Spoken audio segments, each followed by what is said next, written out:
Hora de conocer a los candidatos 12-12. Don Juan Daniel Oviedo es director del DANE. Bienvenido a Sigue la W. Buenas tardes.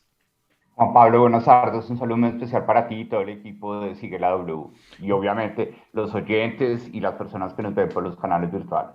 Bueno, pues Juan Daniel Oviedo, yo quiero comenzar esta conversación con usted invitándolo a que participe con nuestro numeral, que respondan por, si usted se situado como al candidato a la alcaldía de Bogotá, una persona que además está poco a poco estudiando más y más a la ciudad, si usted pudiera hacerle un llamado a alguien para que responda por algo de Bogotá, ¿a quién lo haría y por qué? Un llamado a alguien, es decir, a una persona en A particular. una persona o a una entidad o a un organismo o a los bogotanos si quiere. Mejor dicho, ¿usted a quién le quisiera jalar las orejas diciendo, mire, responda por? Bueno, yo creo que hay un tema que está afectando muchísimo la percepción de los habitantes sobre su ciudad aquí en Bogotá, y es el tema de basuras. Y creo yo que la UAS tiene un rol muy importante para entender cómo la recuperación, es decir, las tareas de recuperación en ese momento están teniendo la competencia de cuatro actores: los recicladores formales, informales, pero también los habitantes de calle y la población migrante venezolana. Entonces creo yo que la UADES es una entidad sobre la cual tenemos muchas preguntas de cómo estamos administrando el sistema de saneamiento y de recolección de basuras en la ciudad. Señor Oviedo, hay un tema que nos preocupa a muchos ciudadanos y es la inseguridad. A muchos nos da miedo caminar en la calle, estar en un restaurante y que se metan los ladrones. Quisiera preguntarle cómo enfrentar este problema de la inseguridad y devolvernos la tranquilidad a los bogotanos. Bueno, muchísimas gracias por la pregunta y recordemos que nuestra propuesta está orientada a resolver problemas en tres dimensiones fundamentales: la seguridad, la movilidad y la reducción de la pobreza a partir de la creación de empleo formal. En el caso de la seguridad, creo yo que hay varios elementos sobre los cuales nosotros ya estamos construyendo una propuesta. La primera, tenemos que recuperar la coordinación y el trabajo articulado con la fuerza pública, valorizando el rol que tiene la fuerza pública en la garantía del orden y seguridad en la ciudad, alejándonos de esas estigmatizaciones que se generaron en el marco de la manifestación social, y con esa coordinación hacer mucho más visible la articulación entre la seguridad, la justicia y la convivencia. Y en esa articulación entre seguridad y justicia queremos trabajar de una forma muy asidua en el fortalecimiento de fiscales y jueces y de policía judicial en la ciudad de Bogotá, para garantizar que la judicialización de los crímenes sea efectiva y verdaderamente el ciudadano sienta que la justicia está respondiendo cuando es víctima de hurto o de cualquier otro tipo de actividad delictiva en la ciudad. Y finalmente, queremos apostar a que, por ejemplo, el sistema de transporte Transmilenio sea una zona segura en la ciudad, lo cual requiere definir una estrategia de fortalecimiento de presencia de fuerza pública, pero también de esquemas de vigilancia y de cultura ciudadana, para que podamos darle la garantía a los habitantes de Bogotá que al menos cada vez que entran a Transmilenio, la última preocupación que van a tener está asociada con la seguridad o con el Venga, acoso. candidato, pero venga, me quiero quedar con ese punto que es Transmilenio. ¿Cuándo fue la última vez que usted montó en Transmilenio? La última vez que monté Transmilenio fue cuando quise visitar el 20 de julio Ajá, ¿qué fue? para conocer un domingo. Ajá. Eso fue hace como 2 meses y medio. 2 meses, listo, perfecto. Eh, Usted nos dice una estrategia además para tratar de darle seguridad a quienes están en Transmilenio. Bueno, usted lo hizo hace 2 meses, la última vez que yo estuve en Transmilenio fue hace la semana pasada. Eh, y efectivamente uno se monta a Transmilenio y uno desde que entra tiene una percepción de inseguridad. Ahí es percepción. Sin embargo, hay que decir qué es lo que sí hay. Ventas ambulantes, músicos ambulantes, esa constante congestión tanto en las estaciones como en los buses y una que aparente o evidente ausencia de la policía. ¿Usted cómo cambiaría eso? Porque finalmente hay un elemento que es, sí, la inseguridad permanente, pero otro es la percepción, ¿no? Excelente comentario, Juan Pablo. Vamos por lo último. Necesitamos reorganizar el pie de fuerza en la ciudad para que tengamos mayor presencia de la policía o de una fuerza especial de transporte, como sucede en las ciudades más importantes del mundo, donde los sistemas de transporte masivo, como los metros o los sistemas de buses, están vigilados por una fuerza especial de transporte, obviamente que forma parte de la policía. Entonces, mayor presencia de la fuerza pública, pero al mismo tiempo necesitamos que Transmilenio sea el espacio más fértil de una nueva versión de cultura ciudadana en la ciudad. Hoy en día muchas personas dicen, no, Transmilenio está tan mal que es mejor que sea gratuito, pero no podemos olvidar que 7 de cada 10 personas todavía pagan la tarifa y por consiguiente, más que pensar en acabar el sistema, lo que necesitamos es recuperarlo a partir de la seguridad, pero también de estrategias muy importantes de cultura ciudadana, pues no necesariamente con payasos y mimos, pero con estrategias mucho más centradas a lo que somos hoy como habitantes de Bogotá, para que mayor presencia de la fuerza pública, mayor presencia de vigilancia a través de cámaras y un mayor ambiente de cultura ciudadana nos permitan darle esa garantía a los habitantes de Bogotá que entran a Transmilenio y al menos apretados, incómodos, podemos estar, pero al menos vamos a sentirnos seguros de que no nos van a acosar, no nos van a manosear o no nos van a sacar el teléfono celular de la maleta. Candidato, usted habla de una estrategia de seguridad y justicia. Sobre esa misma estrategia también habló la hoy alcaldesa Claudia López, pero no se ha logrado articular esa confianza entre ambas instituciones. De hecho, la percepción ciudadana es que no hay confianza en la fiscalía, no hay confianza en la policía y muchas veces se acude a la justicia por cuenta propia, por mano propia. ¿Cuál debe ser esa estrategia para que la inseguridad de verdad se vea reflejada en algo que pueda disminuir los delitos en las calles? Y pues ya definitivamente es que esto se está saliendo de las manos, teniendo en cuenta también que hay organizaciones delincuenciales muy grandes en la ciudad. Buenísima pregunta. Yo creo que eso se resuelve con el trabajo del cual tenemos la competencia más cercana y es tener asignaciones presupuestales que nos permitan conversar con el Consejo Superior de la Judicatura y con la Fiscalía General de la Nación para que Bogotá, su distrito capital, tenga una mayor asignación de fiscales y jueces que efectivamente den tratamiento a todos los procesos de judicialización que inicia la fuerza pública o que inicia la policía en Bogotá. Entonces, ahí yo sí difiero del manejo actual que se está haciendo de la relación entre seguridad y justicia, porque salir a manifestarnos contra la reforma de la justicia o quejarnos del funcionamiento del sistema judicial sin que necesariamente tengamos el presupuesto para poder tener una conversación con el fiscal o con los magistrados del Consejo Superior de la Judicatura para que Bogotá cuente con un mayor número de fiscales y de jueces adscritos al Distrito Capital, pues creo que es algo que no necesariamente está dentro de las competencias que nosotros debemos efectuar. Entonces, esa relación entre seguridad y justicia, que es muy importante para que esa percepción que mencionaba Juan Pablo cambie y que los ciudadanos entiendan que cada vez que denuncian existe una oportunidad de que haya una judicialización, requiere que tengamos más fiscales, más jueces y mayor policía judicial para Bogotá, lo cual requiere unas asignaciones presupuestales que estamos evaluando para poder reconfigurar esta política dentro de la ciudad. Candidato Juan Daniel Oviedo, yo quiero preguntarle algo con base también en la experiencia de los ciudadanos. A una persona le roban un teléfono celular, de esos teléfonos que tienen hoy el lugar para ubicarlo. Entonces tienen la localización. Y le ponen la geolocalización y encuentran dónde está su aparato. Y llaman a la policía y la policía en algunos casos responde, vaya y búsquelo usted. ¿Usted confía en la policía? ¿Usted cree que la policía está haciendo su trabajo cuando sabe dónde están los teléfonos robados y no va a buscarlos? ¿Sabe dónde venden los teléfonos robados y no va a buscarlos? ¿O sabe dónde están las bicicletas robadas y no va a buscarlos? ¿Usted confía de verdad en esa policía a la que además le está poniendo en sus manos pues gran parte de su estrategia de seguridad? Bueno, Juan Pablo, ese es un elemento muy importante de también la percepción que tiene la ciudadanía frente al funcionamiento tanto del momento de denuncia como del funcionamiento de la justicia.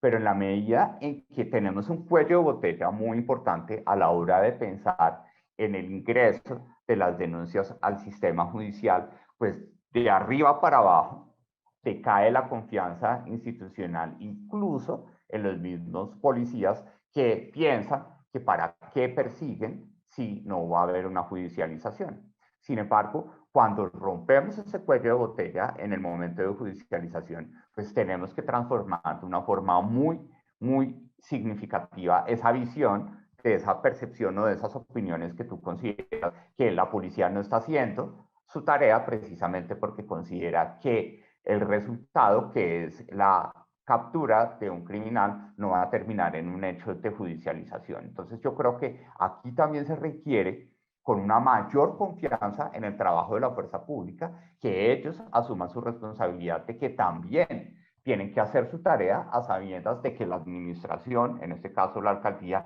está haciendo su tarea de garantizar que haya más jueces y fiscales y un mayor pie de fuerza en policía judicial para que podamos la cadena de seguridad y justicia verla efectivamente funcionando en la ciudad.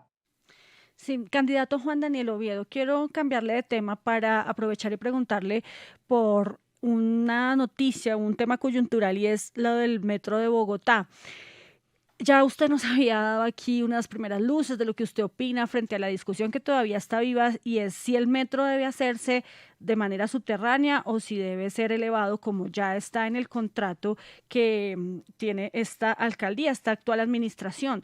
¿Usted qué ha pensado sobre eso? ¿Qué ha podido reflexionar? ¿Qué nueva información tiene frente al proyecto del metro? ¿Cómo debe ser? Paola, un saludo muy especial y gracias por la pregunta. Yo creo que en esto es un tema que nos produce mucha tristeza, yo creo, porque se está abriendo una discusión que a toda vista es innecesaria en el sentido de la institucionalidad que ha estado detrás del desarrollo de la primera línea de metro de Bogotá. Como tú lo mencionabas, después de 70 años de historia en Colombia, de ir y venir, de hablar, de soñar, de tener imágenes, había un contrato resultado de la aplicación estricta de una ley, que es la Ley 310 de 1996, que exige avales en lo económico, en lo físico, en lo ambiental, en lo arquitectónico, en lo urbanístico y en lo financiero, de la implementación de un proyecto masivo de transporte que es una de las tantas líneas que requiere Bogotá para mejorar su sistema de transporte en materia de metro, que decidió un trazado aéreo que tiene un contrato de cofinanciación en donde hay actores también como el Banco Mundial, el Banco Interamericano de Desarrollo, la Nación, el Distrito, y que ese contrato también va incluso hasta la operación de la primera línea de metro de Bogotá. Obras avanzando, sensibilizaciones avanzando, desarrollos inmobiliarios y urbanísticos avanzando, y el presidente toma la decisión de reabrir esa discusión hacia atrás, no hacia adelante. Una discusión que va a ser muy costosa en tiempo y en dinero para la ciudad, en donde sabemos que los recursos de la nación van a financiar casi que la totalidad de esas modificaciones, pero los recursos de la nación podrían estar cubriendo necesidades mucho más apremiantes para Bogotá, como la resolución del déficit del sistema de transporte masivo, que es de casi 2.9 billones de pesos, o la recuperación de la malla vial, tanto para vehículos particulares como para bicicletas, que incluye aproximadamente 8.55 billones de pesos. Entonces, para nosotros es triste este tema, pero también tenemos que tener los pies en la tierra. Y desafortunadamente, lo digo así, el presidente va a cumplir su objetivo. Algo va a modificarse en ese trazado. De esa conversación ya nosotros no podemos formar parte. Ya hay un pacto que se llama el Pacto de la Orinoquía, de seguir conversando, que seguramente va a extenderse hasta cuando aprueben el Plan Nacional de Desarrollo. Porque Paola y Juan Pablo, hay un artículo especial dentro del Plan Nacional de Desarrollo para cumplir el propósito del presidente en el caso de la cofinanciación del sistema de transporte masivo. Entonces, en esa tristeza y en esa decepción, lo que sí puedo decirles, a lo cual me voy a comprometer, es que a partir del 1 de enero vamos a garantizar que implementemos las modificaciones, que iniciemos las adecuaciones en función y las obras en función de lo que se decía de esa conversación y sobre todo que vamos a trabajar para reducir la demora de 7 años u 8 años que implicaría este cambio en el mayor tiempo posible para que esa promesa que le tenemos a las señoras que trabajan en el centro de la ciudad y que viven en Bosa y se demoran 2 horas y media al día, pues no se aplace de 2028 a 2035, sino en lo posible al 2031 o 2032. Candidato, y en materia de movilidad, ¿a qué se compromete? ¿Cuál es esa fórmula para mejorar la movilidad en la ciudad? Toda vez que no hay vías en estos momentos que uno diga, bueno, son una maravilla, la calle 80, la vía La Calera, la avenida Boyacá, la autopista Sur, todas son congestionadas. Totalmente, y en ese punto hay que reconocer también una restricción, y es que Bogotá va a estar en obra durante aproximadamente 10, 12 años, unas obras que son de gran envergadura para mejorar las condiciones de transporte en la ciudad, pero que van a generar un costo en términos de congestión, como lo que está sucediendo hoy en día en la 68. Lo primero, aprovechando que ayer estuvimos en desplazamiento desde Puente Largo hasta el centro comercial Centro Mayor y pasamos por la 68 en donde a veces hay un solo carril, pues vamos a promover que las obras se ejecuten 24 horas al día y 7 días a la semana en las zonas en donde no tenemos afectación residencial, porque es muy difícil soportar un trancón cuando vemos detrás de la polisombra que nada está sucediendo. Entonces, una mayor efectividad en la implementación de las obras. Segundo lugar, tenemos que pensar en cómo las estrategias de incentivos con el sector empresarial al teletrabajo, sobre todo en las actividades de servicios, van a contribuir a que tengamos una menor demanda de movilidad en la ciudad, como lo tuvimos en algunos sectores en el momento más crítico de la pandemia aquí en Bogotá. Eso significa dar incentivos desde la administración a empresas que promuevan el teletrabajo entre sus empleados. Y en tercer lugar, creo que para la reconfiguración de la movilidad hay que seguir pensando en cómo las medidas de congestión vehicular en Bogotá salen de ese principio de la estigmatización negativa del vehículo particular. Siempre se ha pensado que el vehículo particular es un medio de transporte utilizado por la clase más favorecida en Bogotá, pero hoy en día el parque de vehículos particulares en Bogotá, entre el 80 y el 85% corresponde a hogares que residen en viviendas de estratos 1, 2 y 3. Entonces, vale la pena, y ya estamos estudiando con diferentes expertos, medidas que puedan pensar en cómo Pero, todos los pero medios de venga, transporte porque eso sí es contribuyen a la interesante. congestión. ¿Eso significa que usted estaría pensando en acabar con el pico y placa? Es uno de los escenarios que estamos planteando, siempre y cuando encontremos una medida alternativa para establecer cómo resolver de una forma incluyente Ujú. las problemáticas de congestión ¿Y, en la ciudad. y qué medida alternativa puede haber? No sé, digo yo, por ejemplo, que haya restricción para vehículos que no estén matriculados en Bogotá, es decir, que no le pagan impuestos a la ciudad, y que los vehículos que sí le pagan impuestos a la ciudad entonces tengan una mayor libertad de circulación. ¿O qué se le está ocurriendo a usted como alternativa? Porque si uno dice no pico y placa, ok, pero ¿y entonces cómo hacemos para que no queden las calles convertidas en un parqueadero? Bueno, en ese punto, Juan Pablo, lo que nosotros estamos es oyendo voces expertas de diferentes elementos. Tenemos modelos que pueden establecer cargos por congestión en algunas vías de la ciudad. Podemos establecer cómo los diferentes medios de transporte aportan su grano de arena a la restricción vehicular o a las medidas de congestión. Diferentes escenarios como el que tú estás planteando, que puede tener un dilema, y es si verdaderamente esa decisión de matricular un carro por fuera de Bogotá es una decisión para eludir un tributo o para...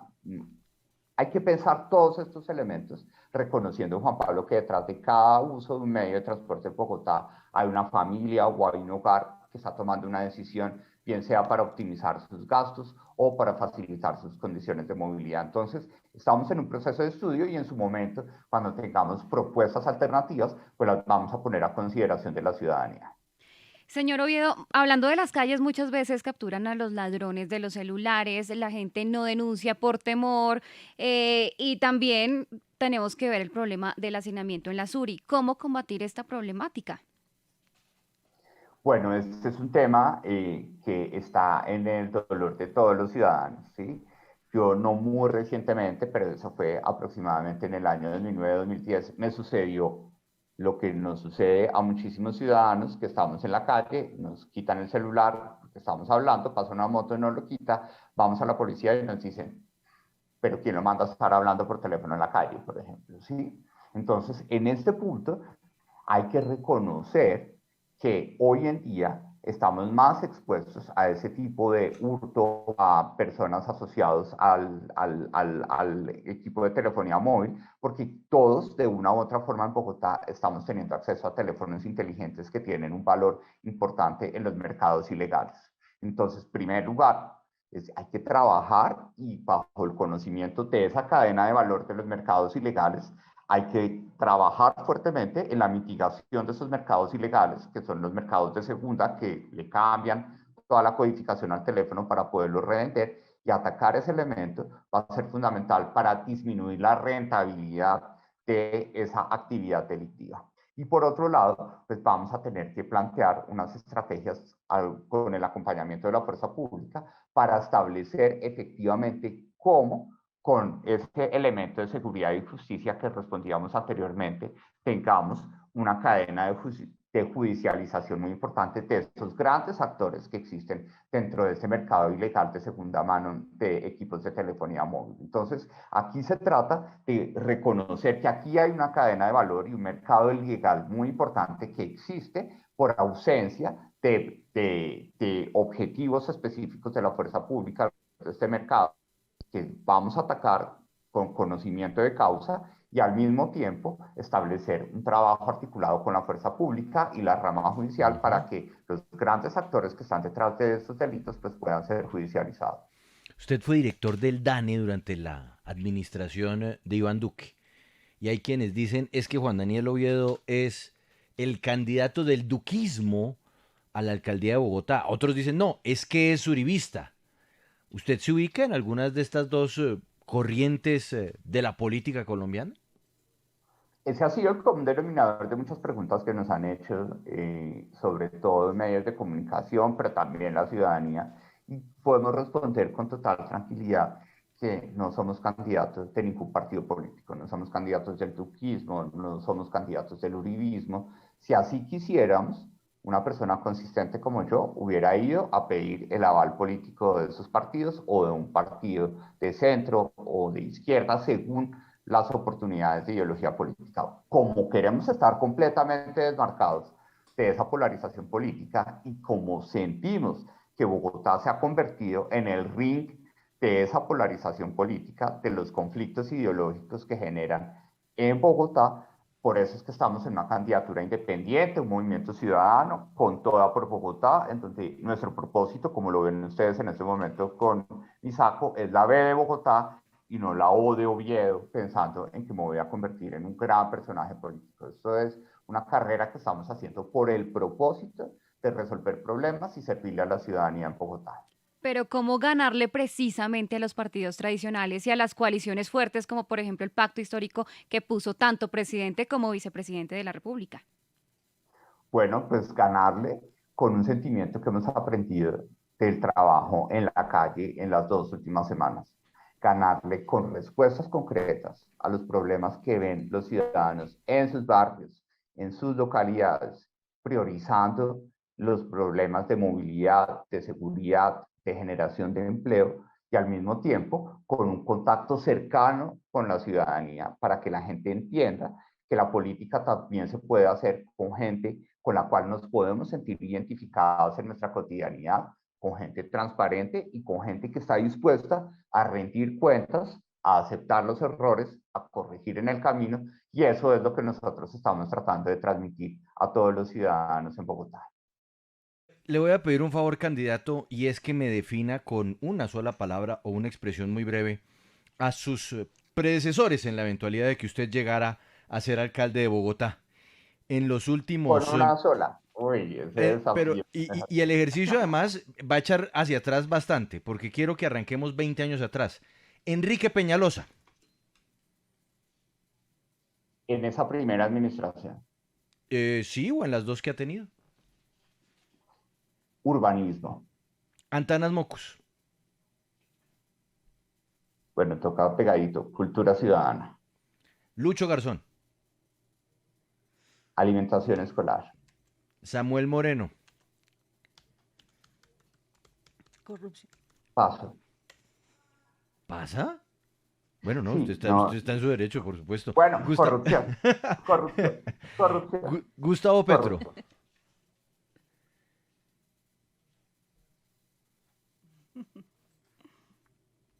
Gustavo Petro en la alcaldía de Bogotá.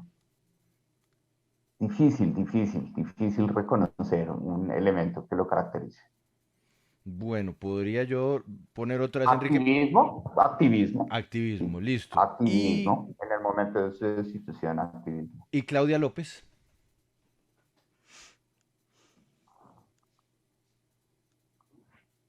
Una acción efectiva contra la pobreza que generó la pandemia. Es decir, como de resumirlo en una sola palabra, respuesta efectiva a lo que generó la pandemia. Candidato Juan Daniel Oviedo, esta es la primera de muchas conversaciones que vamos a tener de aquí hasta el mes de octubre, así que muchas gracias por estar con nosotros en Sigue la W, por ser el primero, porque además con usted abrimos este abanico que mañana continuaremos yendo hacia Medellín, ¿no, Sí, Camila? señor, con el profesor Gilberto Tobón. Luego Imagínese. estaremos con otros candidatos, como por ejemplo el exministro Diego Molano, Ujú. el doctor Guillermo Jaramillo, buscaremos Bueno. también al señor Eder y muchos Bueno, más. entonces, Bueno, gracias fue por estar con primíparo, nosotros, fue Juan Daniel. Y mucho ánimo, mucho pulso y mucha paciencia en este camino que viene, porque usted sabe cómo se va volviendo la campaña política cada vez menos grata para quienes la vemos en la barrera, pero sobre todo para quienes la tienen que vivir al otro lado. Muchas gracias. Muchas gracias, Juan Pablo, y aquí muy pendientes de lo que ustedes requieran. Y sí, empezamos temprano, pero es una oportunidad, una ventana muy grande para recorrer Bogotá y hablar con la ciudadanía de frente y rendir cuentas. Imagínese usted, Bogotá, que es como un país chiquito, o más bien un país gordo, porque 9 millones de personas, hágame el favor. Juan Daniel Oviedo, candidato a la alcaldía de Bogotá, una pausa cortica y llega Paola para recordarnos la historia del avión que 9 meses antes advertimos a quien sigue la W y en aquel entonces como si nada.